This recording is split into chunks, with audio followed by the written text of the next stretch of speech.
Kind of feels like a pick your score week for Oregon against Oregon State. How do they get that done? A lot on today's show.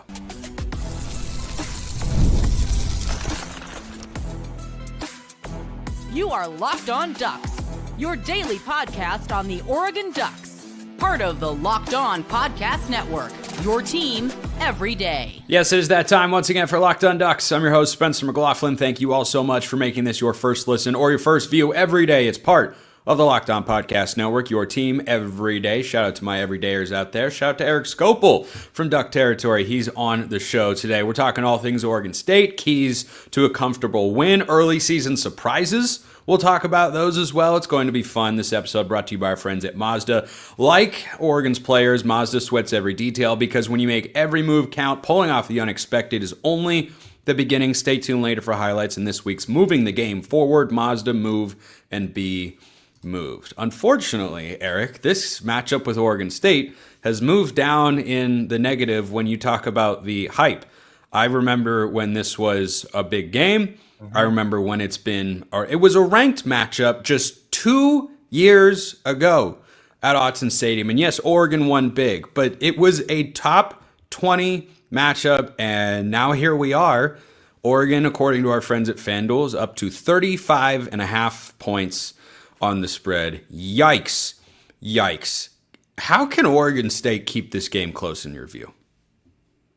I'm not convinced they really can. And I guess it's just, and by the way, just to your point that in the lead in there, it kind of stinks for a lot of reasons that this is where we're at. Like I just right before I jumped on, I was completing like a recap of the last 10 Civil Wars, and there were some awesome games in there and a lot of really good players on both teams. I mean, Oregon won, I think 7 out of 10. So I'm not going to say it was like a super even rivalry. And some of those were, did you remember? You don't forget, but Willie Taggart won 69-10 in his own league. So, I did remember that one. Yeah, I was at that game live and in person at Autzen Stadium. I think if Oregon had wanted to, they could have scored 100. I think so too. But my point is, like, even though there are moments like that, there was also like a bunch of games that were really, really close, and even games where Oregon State came in unranked. Like I was just looking at the 2015 game. Oregon wins 52-42. Oregon State won 2 games that season. It was not a good team, and they made it really interesting. It was a 3-point game in the fourth quarter before Braylon Addison scored. So I say all that because it feels like we're removed from that era of Oregon State football. I don't expect it to be close. I don't think anybody does. We had our 24/7 Sports affiliate from Oregon State, Angie Machado of Beaver Blitz on, and she was more interested in talking about like what they can do for like the emotions of the fan base and of the players to get ready for the rest of the season, as opposed to like keys to a win. And it kind of stinks we're there. I guess to answer what you actually asked me, rather than just go off and do whatever I just did, I'll say like unless Oregon makes a ton of mistakes, and I mean a ton. I mean you'd need to be 2022 on steroids of just like dropping punts. You know, a punter can't have. You need to do probably what Oregon State's punter did against Fresno State a couple weeks ago. Oh man, that play is so bad, so bad. We were just talking before this about low IQ sports moments. One of the lowest IQ sports moments I have seen in a very long time. And a new one to me. I've never seen a punter. I've never seen a ball kicked from off the ground on a punt. No. I mean, at that point, you just dive on it, man, and hope your defense can get, or kick it sideways out of bounds. He tried to kick it down the field to try and, actually get a punt out of it that nets like 20 yards. And man, with 20-something seconds in the first half, it's like, yeah, force the I don't know. And they might have won that game, by the way. Ended up being in the game. Like, yep, it was close. Regardless, no. So like, unless you're doing a lot of that kind of stuff, I just don't see it. I guess if you want to be like glass half full Beaver perspective, like Blake Murphy can throw a ball really far. I don't know if any of Oregon State's receivers are fast enough to separate, especially against the length and size of Oregon's defense, which has given up, I guess. Trent Walker is a good player. He's a good player. Is he somebody you expect to separate downfield? Not really. Not downfield as much. He's a possession guy. He had 8 catches for 68 yards against Oregon last year.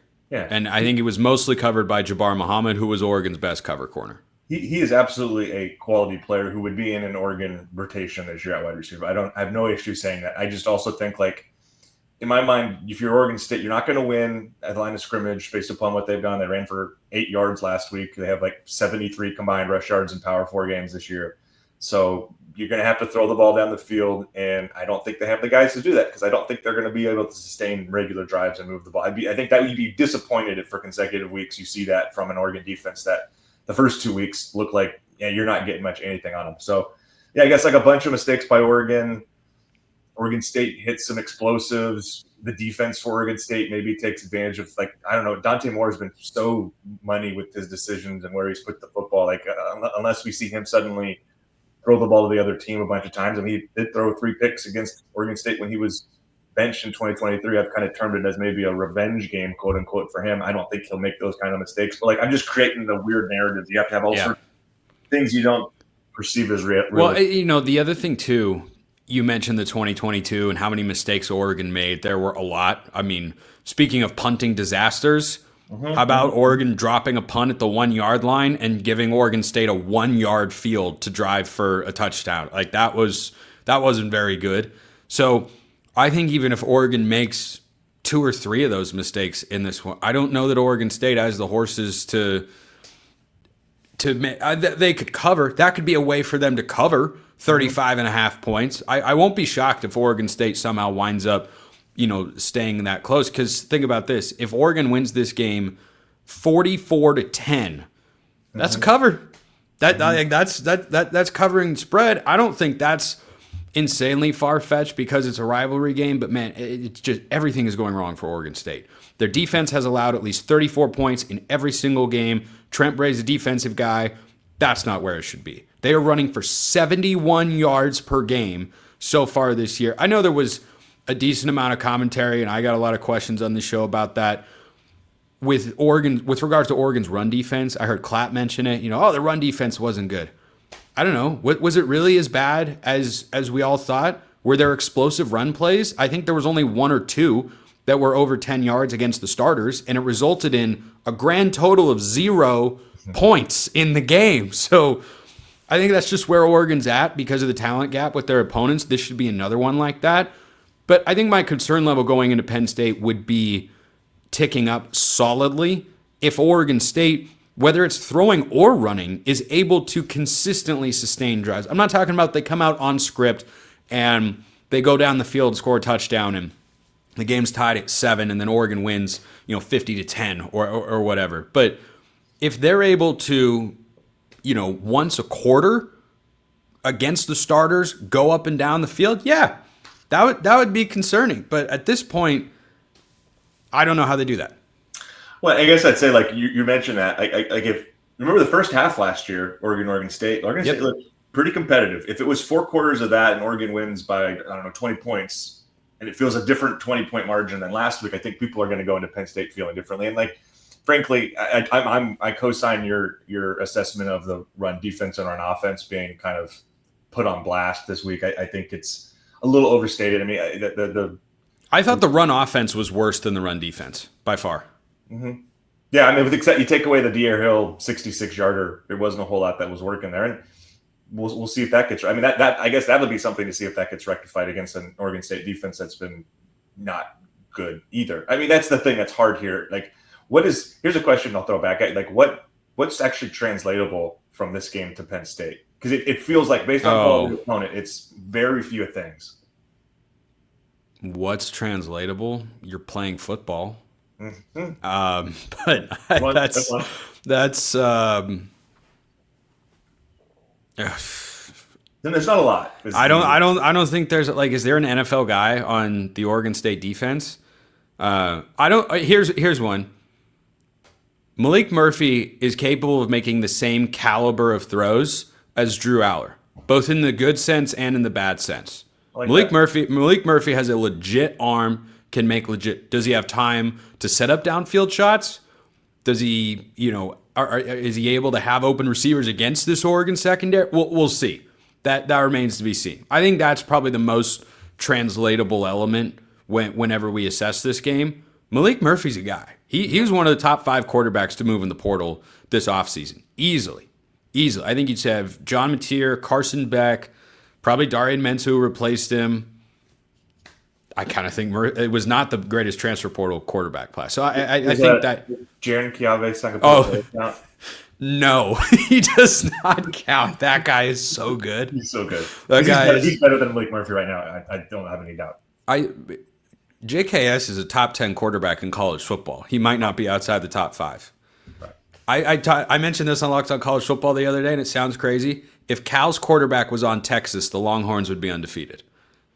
Oh yeah. That's not even. I don't think that's even an argument. Arch is a mess, and JKS looks incredible, like truly incredible. We're going to talk more about the Oregon State game, though I would love to go for 30 minutes on big picture college football talk with you, Erik. How Oregon establishes dominance early, and more on the Penn State angle. That coming up next. First, this episode brought to you by our friends at Mazda. Mazda's moving the game forward for those who believe it's not just about playing the game, it's about redefining it. There are moments that do more than put points on the board. They move crowds, move culture, and keep moving the game forward. This week's moment that moved the game forward is yet to be determined because Oregon hasn't played Oregon State yet. But for the Northwestern game, it's De'Aaron Hill. The 66-yard touchdown run in the second half. Dude is off to an explosive start to his Oregon career. That kept Oregon's offense moving forward, kept the scoreboard going up as well. Hopefully we see plenty of that on Saturday. When you follow what moves you, the unexpected is only the beginning. And just like there's more to every highlight, there's more to a Mazda vehicle. Mazda, move and be moved. This episode also brought to you by our friends over at Wayfair. The weather's cooling down, the days are getting shorter, and that has me wanting to make my home feel even cozier. When it comes to cozifying your space this fall, Wayfair's the place to go. Wayfair has everything you need to set the mood for the season, whether it's comfy recliners, warm bedding, autumn decor, or even an espresso machine so you can make your favorite latte at home. I just moved to a new apartment not that long ago, and I understand how important it is to have that space feel comfortable. You have to walk in and it has to have a homey feel. Wayfair has the different styles that you have in your home, but maybe even a little bit better. And if you don't have anything right there, well, Wayfair's got all sorts of options for you. So you want to go check them out and make your home feel even cozier. Cozify your space with Wayfair's curated selection of easy, affordable fall updates. From comfy recliners to cozy bedding and autumn decor, you'll find it all for way less at wayfair.com. That's WAYFAIR.com. Wayfair, every style, every home. I want to finish up on that Penn State note, Erik, because I think that's a really interesting way to look at this matchup and why I'm reserving judgment. I was literally talking on the phone with somebody earlier today who was asking me about the Ducks and, what do you think? I'm like, man, it's hard to argue with how they've looked. They really, you're nitpicking to the extreme to find negatives through the first 3 games because both sides of the ball, what haven't they done? They've forced turnovers. They've gotten pressure on the quarterback. They have run the ball. They've had explosive runs. That was something I talked about a lot coming into this year. I was like, hey, they didn't do that early last year. Came back to bite them at the end of the season. Well, now we're seeing that all over the place. In this Oregon State game, I think Blake Murphy is the most translatable thing because I'm still waiting for the Penn State game before I get over my skis and get really excited about, oh, hey, maybe this is the year. You know what? College football is, there's no real dominant team. Like maybe this is, I have to wait for Penn State. With Dante, with the staff, with this roster, everything. I have to wait for Penn State. And that's a frustrating part of the way the schedule is set up, by the way, is we're gonna watch 4 games, and I don't know if we'll have really any sense of how good they actually are. I think we'll know that they have guys. And that's one of the things that I was saying just a couple weeks ago, even after the Montana State game, was you watch the talent and you see oh, these are NFL caliber athletes without question. But how cohesive it is, what they look like when the moment gets big. What kind of decision making does Dante have when he faces pressure? I mean, because it's been clean pockets for the moment, and he has. I think even against Northwestern, maneuvered the pocket pretty well through the ball and the run a couple times. That corner route stands out to me. But what does it look like when it gets really murky? What does it look like when you have to score on a drive? What is it? When the pressure and the stakes step up, those are things we're just not going to have answers for until that game. And so, and this weekend's, I don't think anybody expects it to be any different. And for better or worse, that's where things are at. And I guess if we're just talking I guess we're just talking about this weekend and kind of what we want to see. Trench play is crucial. I know that's one thing Dan highlighted. Again, I don't know if that we take away like, oh, they play great in the trenches against Oregon State. Oh, they're ready for Penn State. I don't know if that's the way we should frame it. I don't think anybody should, but certainly you want to see like, hey, this was the focal point. Dan said it during the week. We want to be better, especially on first and second down at the line of scrimmage.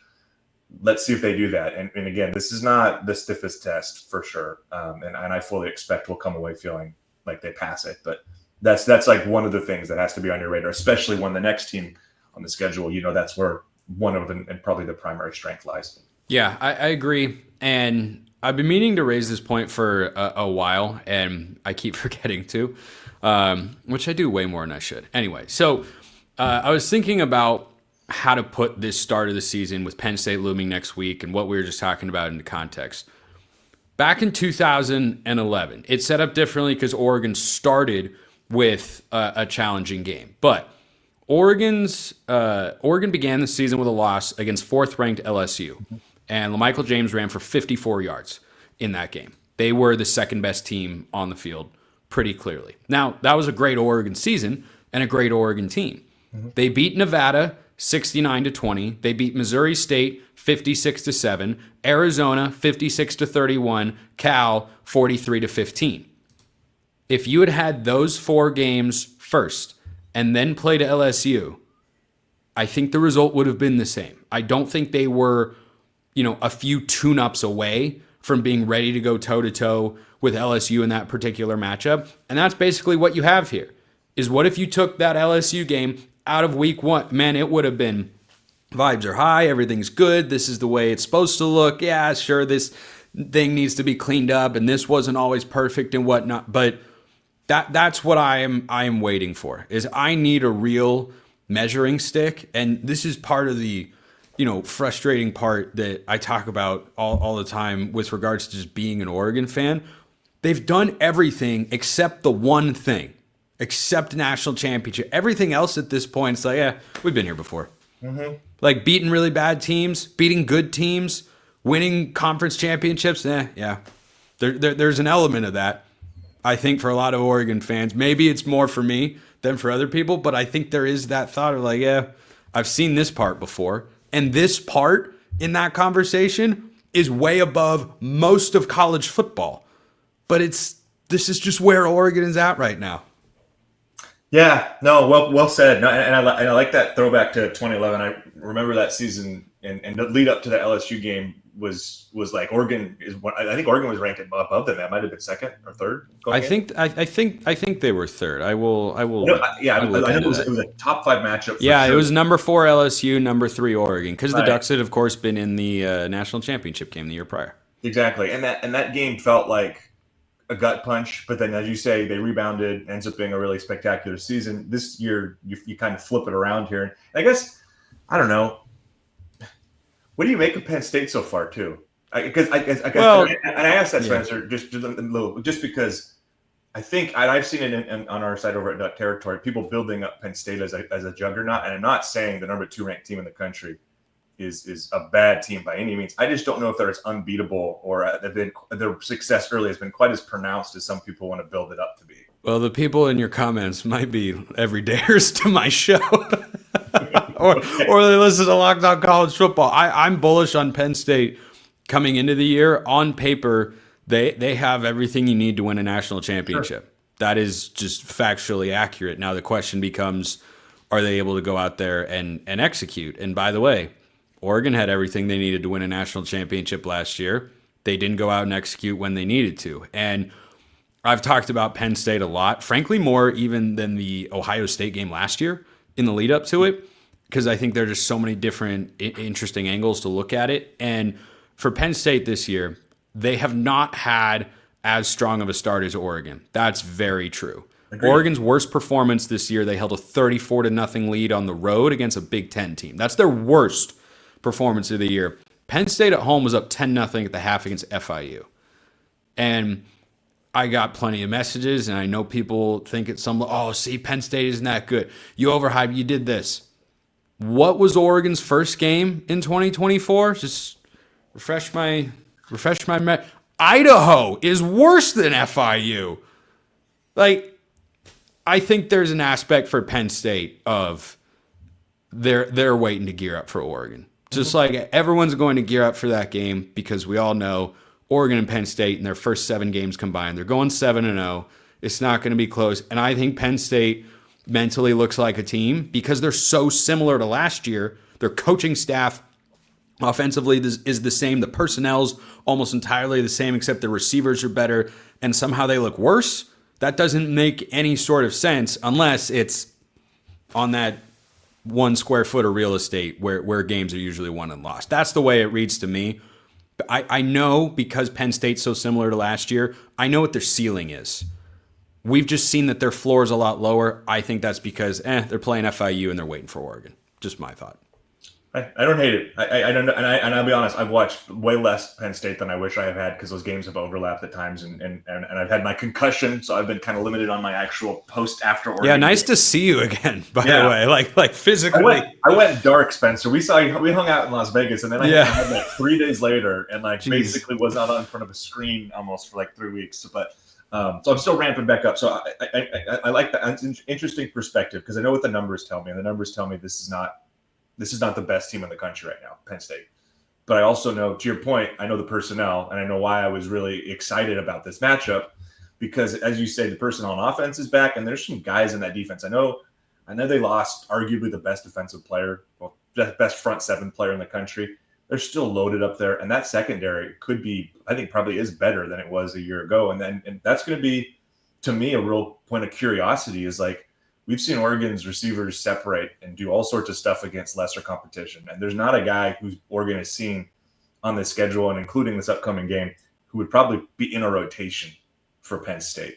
How do Oregon receivers play there? How does Dante fare? You don't think there's an Oregon receiver that would be in rotation for Penn State? Oregon, no, of the defensive backs that Oregon has played, okay. Not a guy that would be in Penn State rotation. I think multiple guys in Oregon's receiving. I don't know that Thieneman would ever stay off the field. I'm talking about the opposing teams on Oregon's schedule. Oregon's receivers have gone against. Okay. Questioning the caliber of competition and the ability to separate. That I agree with. Sample size, right? Because it's a new receiving room, and that's not to say I don't think Malik Benson's speed doesn't translate or what DeCorian doesn't translate, but we just haven't seen it against the caliber of guys you're seeing on the Nittany Lions side of the ball. Yeah, no, I agree with that. I had a question yesterday about, how Oregon gets ready for each week going up against each other because we know the offense is really good, defense is really good, and I kind of thought about it and went, through 4 games, the reps that have been the most difficult for Oregon to win are probably the ones in practice. Oh yeah, no question. That's probably the toughest thing that they've done so far is trying to win those particular reps. Of course, we don't know what goes on over there, and you don't know what goes on over there, and that's just it's the saddest point of my year almost. Is that but we have football. We have actual football games to talk about. We don't have to speculate about things. It's so great. We are going to actually talk about this football game against Oregon State. We're going to get to our keys, which we didn't get to because I didn't direct the segment very well. But that's the way the cookie crumbles sometimes. And early season surprises. That's coming up next. First, this episode brought to you by Square. Your favorite neighborhood spots run on Square. There are certain businesses that truly make the neighborhood feel like home. You know the ones, whether it's the local sports bar packed on game days, the coffee shop that knows your order by heart, or the corner deli that's been serving your community for decades. These are the places that bring people together. When neighborhood businesses thrive, the whole neighborhood thrives. So that spot you go to, that you always get, maybe it's an even different one, more unique than any of the 3 examples I just laid out. Odds are they're using Square to help their business run more efficiently. Square is a proud partner of more than 4 million neighborhood businesses around the world. You can go to square.com/go/lockedoncollege to learn more, but before you do, go support your favorite neighborhood spot. You'll be happy that you did. That's square.com/go/lockedoncollege to learn more. Square, see you in the neighborhood. This episode also brought to you by our friends over at DoorDash. It's time to look back and crown this week's MVP on Who Delivered, powered by DoorDash, just like you can win every Saturday with DoorDash Streaks, saving more every time you order. These players delivered when it mattered most. Let's break it down. I want to look future here and anticipate who's going to deliver on Saturday, aside from DoorDash, of course. That's a given. I think Dante Moore's in for a good game. But I think this Oregon offensive line is going to control Oregon State, and that's going to be a big difference on Saturday. I've got the Ducks winning comfortably. Stay tuned later for my prediction, but just like Oregon's offensive line has been delivering, and I think it'll be in for a really big game again this Saturday. DoorDash delivers your Saturdays. With DoorDash Streaks, you save every Saturday you order. Stack it up all season. You could save up to $250, including $100 in DoorDash credits. Order this Saturday. Keep the streak alive. Fuel your game day. Only with DoorDash. Terms apply. Promo period through November 18th. Check out DoorDash today. Okay, Erik, let's talk keys to getting a big, comfortable win where at halftime fans are in a good mood, where people watching at home are able to throw the Oregon game on the second TV or screen if they so choose. Or shout is really fun rather than, we're sweating more than we want to right now. I think you can go a lot of different directions, as you always can with keys to the game. I'll let you start. 2 or 3 that you say, if Oregon does this and this, this won't be close. I'll piggyback off what I talked about earlier and what Dan said, which is just trench play, line of scrimmage, dominate there, establish the run early. One thing, a point of curiosity for me is Noah Whittington's availability or role. Dan was pretty non-committal earlier in the week. And I bring that up because he was the tone setter in the first 2 games, right? 35 yards, first play from scrimmage. Next game against Oklahoma State, I think second play from scrimmage, 59-yard touchdown. Just a shot like that early, right? And if he's not available, can Jaden be the one to deliver it? Do they have to go to the pass game, right? Like, what does that initial kind of punch look like? But I think establishing that run, that run game, that line of scrimmage on both sides is pivotal. And just speaking on the other side of the ball, like, again, this is not an Oregon State run offense that has really much of anything to write home about. Like I put it, in a story I just wrote, like in that 2022 game, Oregon State ran for 268 yards through 3 weeks. They've run for 213 this season, right? Like that sort of gives you the sense of like just the difference of like where this program has been. So to me, that's crucial. And then I guess just for Dante, it's like, and again, we're back to nitpicking, but his last pass attempt in Northwestern, I don't make a whole bunch of it. I get it. Wind was really blowing that in there, but it was a disappointing result. It was his first turnover in 2 years. Like, how does he bounce back? I'm not really worried about it, but just like, where's he at? How does he look? What's going on with the receiving core? There's some questions going into the week here. Like, there's been some, I don't know if you talked about it much on your show. We've talked about it in ours, but rumblings about DeCorian's health. It seems like that's been smoothed over. Justice Lowe didn't play at Northwestern. I still don't know. So how does he look with a receiving room that maybe is a little bit different is something that's on my mind. And then I guess I'm just curious to see, like, can this defensive line like flex like they should on pass downs too? Because off the edge, I was just pulling up the PFF data. The 2 Oregon State starting tackles have pass blocking grades of like 45 it's and bad. 55, it's which bad. Which is like as bad as you're going to see all season probably. They've been pressuring Murphy all the time. Like, yeah. Just like, can they even – Oregon should be able to just – like Mateo and Tatum should both have a lot of success early. The guys coming off the bench should frankly have some success. Well, and it's crazy. I guess not totally crazy, but it's really representative of how sharp and steep the decline has been for Oregon State. They've got 2 tackles playing in the NFL right now. Yeah. Fuaga was a first-round pick. And I don't remember where Josh Gray got drafted, but like those were guys. Those were and now it is not only not at that level, it's the exact opposite. And in 2023, with a much better Oregon State team and a defensive line that I don't think was quite as good as the one Oregon's putting on the field on Saturday, they were missing both their tackles in that game. And Oregon State got dominated 31-7. And that was a good Oregon State team. And you go into this game, the starters are probably backups on that team, and now you've got a better Oregon defensive line. You hit a couple of the keys that I was going to get to. Number one was run the ball. I think for any offense, but this Oregon one's no exception. Running the ball makes your passing attack a lot more lethal. The play action shots, if you have to bring an extra safety down into the box and that leaves more one-on-one shots for DeCorian and Malik Benson, good luck. Good luck. Pressure in the quarterback, I think, can lead to a turnover. And then there has to be, I think, a key out there of Oregon, don't shoot yourselves in the foot. Like, if you don't make any mistakes, you're winning the game. And Oregon is just off a game in which they've committed 0 penalties for the first time since 2000. Over 2 decades, almost as long as I have been alive. It has been since the last time Oregon did that. And I think talking with Oregon's SID, I don't know if they know that's actually the 2000 season that happened last. I think that was as far as their data went back or something. And like it may have been more, is my point. Yeah, even better. That makes it all the more impressive. I did want to talk about your thoughts on some early season surprises. I got a question that I admittedly, my bad, guys, forgot to get to yesterday about red shirts, and someone asked who a surprise red shirt this season would be. We haven't played 4 games yet. This will be game number 4. So basically asking who doesn't play this week or who plays this week and then doesn't enter into the game again until postseason play.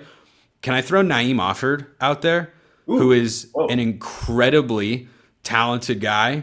And again, this is me guessing. This is not me saying, oh yeah, I heard they're going to redshirt. No, incredibly talented guy. Of the young defensive backs, he has made more mistakes than the other ones. Yeah. So if you're talking who would be a surprise redshirt, like I think more likely than not, yeah, he keeps seeing the field, but a surprise redshirt, I could see Offord being that guy. He's had some solid moments, but he's had 2 moments in particular that were straight up really, really bad. He blew a coverage and he got beat down the field and just wasn't as on balance as he needed to be to make a play on the ball. So slipped, I think, slippery surface there. That also might have been a part of it. So that'd be a surprise thing, but I think it's entirely possible. Is there anything else about this team that you think has surprised you or will surprise you going forward? One thing, just to toss this out here, like I just pulled up my story. There were 9 true freshmen who've played in all 3 games. I'm assuming all 9 of them probably end up playing at least 5 regular season games. And just the list is Jordan Davison, De'Aaron Hill, DeCorian Moore, Cooper Perry, who's like low-key been a surprise, but I think that maybe his numbers related. Yeah. He's playing early and often out of the slot. Like he's basically their number 2 slot right now.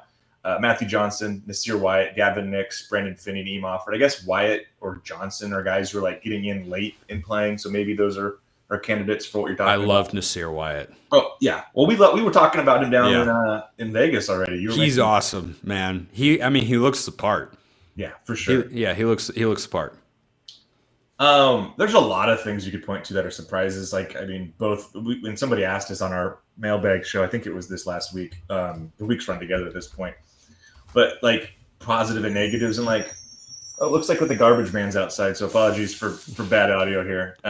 You're fine. That'll happen. But no, I think offensively, like Malik Benson was a guy that I remember the 2 of us talking, I think down in Vegas about him, and neither of us really knew what to do with them. Like I remember telling you like his JUCO film was nasty, but also his 2 years playing Power 4 football didn't really inspire much confidence. In the spring game, like such small sample size, didn't watch any really spring practice. He drops, like the one memory is he drops a long pass. That would have been probably a touchdown. So didn't know what to do with him. He's like Oregon's leader in all the receiving stats. I'm not saying he's their number 1, but he looks like he belongs opposite of DeCorian, and he certainly has the speed to stretch the field. So that's one I didn't necessarily think. For some reason, I was like Justice Lowe is going to be in that role more than likely. My thing with Benson coming into the year is I feel like anything you get from him is a plus. Like Oregon's receiver room doesn't need him to be good or great in order to be a productive unit. But if he winds up being a guy, okay, awesome. He's part of the rotation. And I think we've got a pretty clear answer on that. He's, as long as he's healthy the rest of the year, going to be a part of the rotation. He looks good. Yeah. And you mentioned earlier the corner route that Dante threw to him. That's an insane throw, man. Yeah. That is a crazy good throw. And another offensive thing that's not like one player is just the consistency and the physicality of the skill guys as blockers. I know that was a big story first 2 weeks, but like young team, I think this is so over stereotyped and used, but like highly rated recruits, are they prima donnas? Do they want to block? Like people didn't really know what to make of these guys, and they came out and really sent a message early. Like I can't remember where I heard this, but somebody said something like, it's tough when and this is after the Oklahoma State game, watching the film. It's tough when you're the less talented team and you're also getting like outworked. And that's what it looks like when you watch the offense is like Oregon has all these really high end players, a lot of NFL talent, whether it's Zakorian, whether it's Gary. Benson hasn't been quite as pronounced as a blocker. Jaden Lamar can be in his own little category, at least as a kind of like a utility offensive weapon with all the things he does as a blocker. And there's just some questions I have about, like, I don't know if you want to lean on him to be a primary running back in a big game. I don't think he looked particularly adept even last week against Northwestern. So there's concerns there, but he's somebody that's impressed me. Defensively, I'm surprised that they've started and stuck with that many freshmen like that they're starting to. Yeah, Finney and Iffy are out there, and you're going, are we about to watch these guys start 35 to 40 games combined over the next couple of seasons? And, Theron Johnson has been hurt in and out of the lineup, and you look up, and even when Theron played last week against Northwestern, which he did, pretty sure he got out-snapped by Iffy and Finney. And Offord, all three. But yeah, those guys are making a big impact. I like the secondary call out there. I think they get a solid test this week. But again, it's another unit that you can point to. Literally any of them for Oregon. We don't know everything until Penn State. That'll be the best receiving core they face. That'll be the best quarterback they face. It'll be the best offensive line, defense. Everything will be the best next week. Let's wrap real quick, Erik. Score predictions. I've got Oregon 40. I want to make sure I don't cross up my prediction here. I've got Oregon winning 48-10. We have the same margin. I got 52-14. So, yeah. Yeah, I hope this game gets to have a different feel by the time it comes back in 2027. So, hope you all enjoy the final Civil War until 2027. That's the plan. We'll see how that gets executed. Erik Skopil, Duck Territory. Great as always, my man. Thanks for hopping by. Appreciate everyone listening. I'll see you next time. Until then, hope you all have a wonderful rest of your day, and go Ducks.